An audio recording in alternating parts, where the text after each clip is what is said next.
বুদ্ধি দিয়ে আকাশে উড়া যায়, বুদ্ধি দিয়া প্লেন হেলিকপ্টার আবিষ্কার করেছে। আজকে সকালবেলা 11টায় গেছি ভোলা, আবার হেলিকপ্টারে 5টায় আসছি ঢাকা। উপরের সূর্য যেমন চোখের তুলনায় সবল, তোমার এইটুক মাতার বুদ্ধি, এই বুদ্ধির তুলনায় আল্লাহর লৌহে মাহফুজের এলেমের সূর্যটা অনেক সবল। এই কারণে বুদ্ধির দৌরত্ব কম, এলেমের দৌরত্ব বেশি। এই কারণে রজব মাস চলছে, মসজিদে মেরাজের ওয়াজ শুরু করলে কিছু মাতব্বর আছে সায়েন্স পড়াশোনা করছে, ও সায়েন্সিস্ট, বিজ্ঞানের উপরে ভালো গবেষণা করেছে, তো মাতব্বরি করে কয় হুজুর মেরাজের ওয়াজ করছেন, এটা কি সশরীরে নাকি স্বপ্নে? কত বড় মাতব্বরের মাতব্বর, টুটিটা চিপা ধরা দরকার। এই মাতব্বরি করতে বলেছে কে? কে অধিকার দিয়েছে তোকে কথা বলার? সশরীরে নাকি স্বপ্নে? মেরাজ তো স্বপ্নে হুজুর। না কইতে পারি না কিছু সইতে পারি, মনটা চাই যে কলারটা ধরি। তখন মেরাজ সশরীরে না স্বপ্নে তুই বলার কি? কারণ ও তো আকল দিয়া বুঝতেছে মেরাজকে। মেরাজ আকল দিয়া বোঝা যাবে না, ইলিম দিয়া বুঝতে হবে, ইলিমের আলোর দ্বারা মেরাজ বুঝতে হবে। আকল দিয়া বুঝতে গেলে আকল তো দুর্বল। এই একটা ভালো একটা কথা উত্তর দিয়েন, রাত দুপুর সময় আল্লাহ খুশি হইব। সূর্য সবল না চোখ সবল?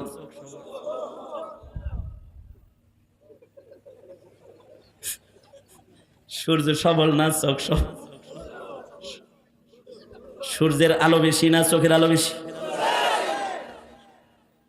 চোখ আর সূর্য দুইটা মুখোমুখি করলে পরাজিত হবে কে?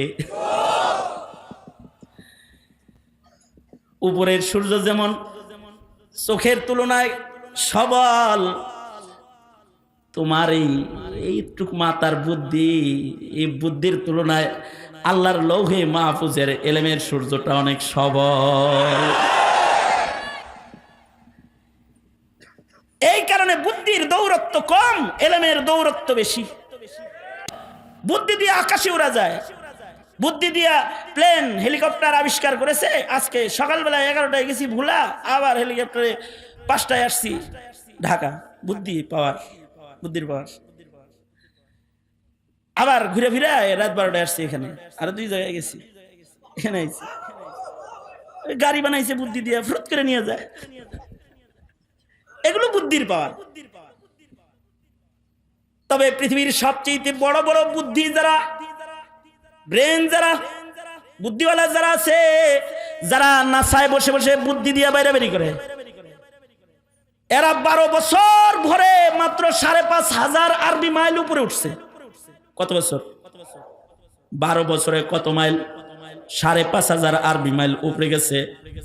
এটা হলো বুদ্ধির পাওয়ার। তারপরে আর যাইতে পারে না, রকেট লঞ্চার অকিজো নিচের দিকে আয়া পড়ে। এটা হলো বুদ্ধির পাওয়ার। আর ইলমের পাওয়ার হলো, আলেমের পাওয়ার হলো, ইলমের পাওয়ার হলো জমিনে বৈশা বৈশা আকাশের জিনিস, 7 আসমানের উপরের জিনিস জমিনে বসে বসে নিচে নামায়। আল্লাহর রাসূল সাহিবুল কোরআন পয়গম্বর বুরাকরে নিচে নামায় আনছে জান্নাত থেকে। আকাশের কক্ষপথে চলাফেরাকারী চাঁদকে আল্লাহর নবী আঙ্গুলির ইশারা দিয়া 2 খণ্ড করে ফেলায়, আবার ইশারা দিয়া আবার জায়গায় পৌঁছেছে।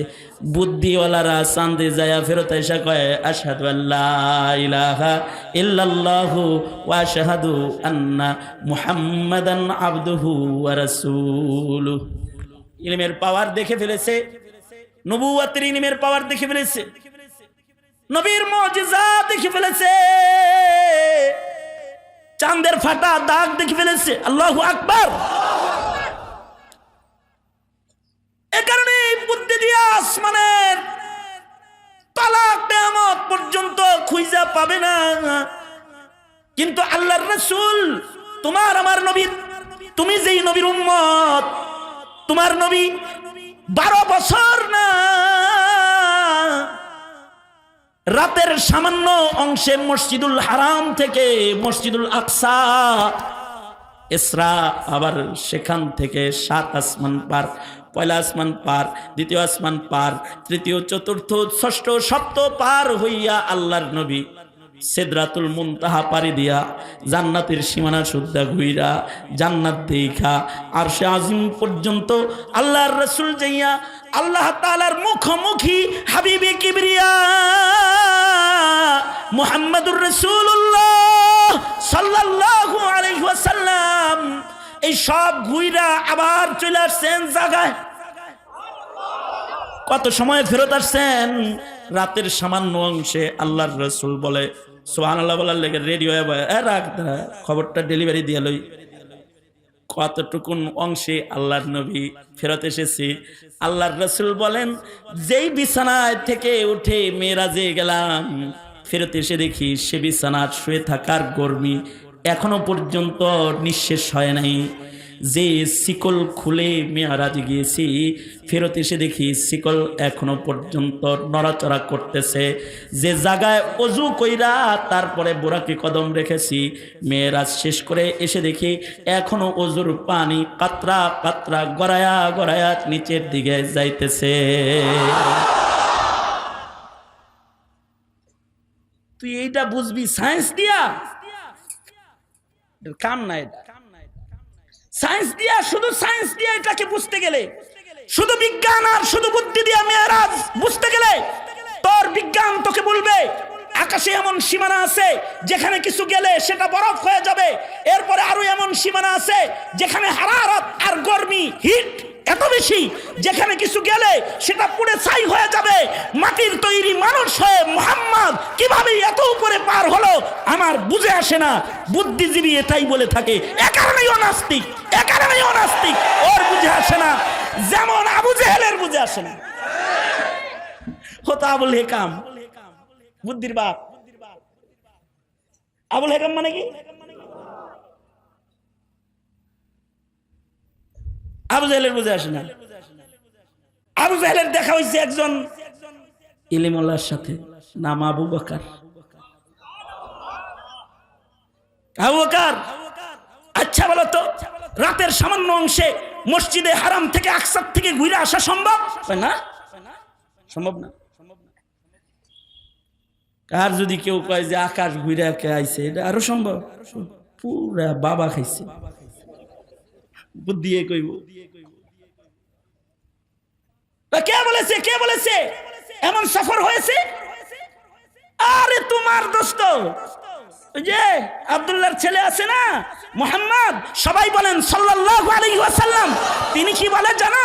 রাতের সামান্য অংশে নাকি মসজিদে হারাম থেকে আকসা, আকসা থেকে সাত আসমান পেরিয়ে আল্লাহর দিদার করে আবার ফাআউহা ইলা আবদিহি মা আওহা, আল্লাহর সাথে নাকি কথোপকথন কইরা রাতের সামান্য অংশে ফেরত আসছে। এটা কি সম্ভব বলো? কে? আমার নবী বলছে? হ্যাঁ বলছে। তাইলে সম্ভব।